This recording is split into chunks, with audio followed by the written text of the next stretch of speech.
You ever notice how two people can look at the same situation and walk away with completely different conclusions?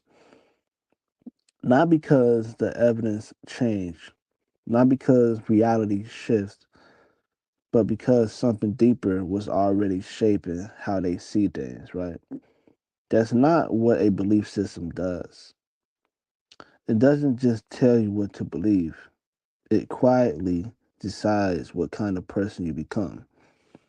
And most people don't even realize it's happening because they think belief system is just information. But belief is never just information.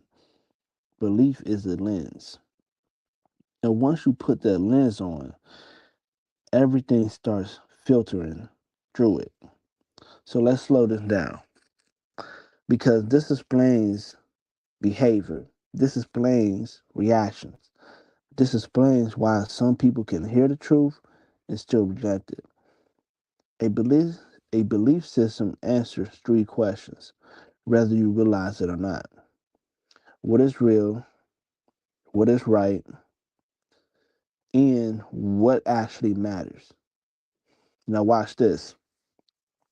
If someone believes truth is relative, meaning what's true for you might not be true for me, then that person can never fully commit to anything because nothing is anchored.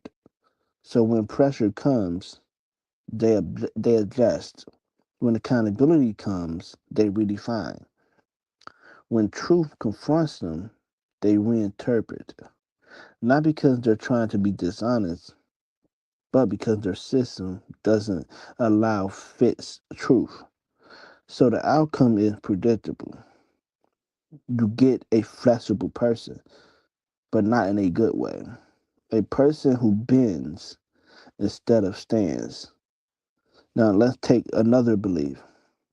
If someone believes humans are just accidents, no design, no purpose, then morality becomes a preference, not a obligation. So now good and evil aren't real categories anymore. They're opinions. And if good and evil are just opinions, then accountability appears. Or no, accountability disappears. Because who are you to tell someone they're wrong? So what happens? You get a person who justifies anything as long as it feels right to them. Again, not random. It's the system producing the person. Now let's go deeper. If someone believes loves means acceptance without correction, then confrontation feels like hate. Truth feels offensive, and growth becomes uncomfortable. So, what do? They avoid anything that challenges them. They protect comfort instead of truth.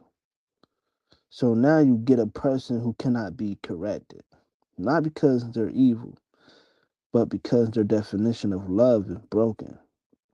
Now flip it. If someone believes God is real, and not just real, but holy, meaning perfectly good, perfectly just, then something shifts. Now truth matters. Now actions matter. Now life has weight because now you're not just living for yourself. You're accountable. And accountability creates structure. Structure creates discipline. Discipline creates transformation. So now you get a different kind of person, a person who can admit when they're wrong, a person who can face truth even when it hurts, a person who doesn't just follow feelings but tests them. You see the pattern? Every belief system produces a type, not sometime, always, because belief sits at the root. and behavior grow from it. That is why two people can hear the same message, right? One feels convicted, the other feels attacked.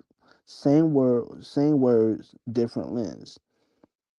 Now here's where it gets real, because people will say, I don't need beliefs. I just live my life. That's not true. Everyone has a belief system. Even a statement is one. The real question is not just if you have one, it's whether it's true. Because if your belief system is wrong, it will still produce a consistent person, just in the wrong direction. And here's the part most people don't think about. Your belief system doesn't just shape your personality, it shapes your destiny because it determines your decisions. And your decisions, repeated over time, becomes your life. So if your foundation is off, everything built on it will eventually show it. Now think about it like this. If truth is real, it cannot change based on opinion. If morality is real, it cannot come from humans because humans disagree. And if meaning is real, it has to come from something beyond us because we didn't create ourselves. So now you're left with a question. What belief system actually explains reality consistently? Not emotionally, not culturally, but logically, all the way through. Because a belief system has to do more than sounds good. It has to hold up under pressure, under suffering, and under death. It has to explain why evil exists, why we know it's wrong, why we can't escape the feeling that life matters. And this is where everything starts pointing somewhere. Because the message of the gospel does something differently. It doesn't ignore the evil, it explains it. It doesn't remove accountability, it fulfills it. It doesn't pretend humans are good, it shows why we're not and why we know we're not. And then it does something no other system does. It provides both justice and mercy at the same time. Because if God is truly just, evil must be judged. But if God is truly loving, there has to be a way to save people. And that's the tension every belief system struggles with. Justice without mercy destroys. Mercy without justice corrupts. But the gospel resolves that, both. Not by ignoring the problem, but by stepping into it. That's why the claim is so serious, because if it's true, then belief is not just shaping your personality, it's determining whether you align with reality or resisting it. And here's the quiet part most people avoid. You don't choose your belief system once once, right? You don't choose your belief system once. You reinforce it daily. But what you accept, what you ignore, what you justify.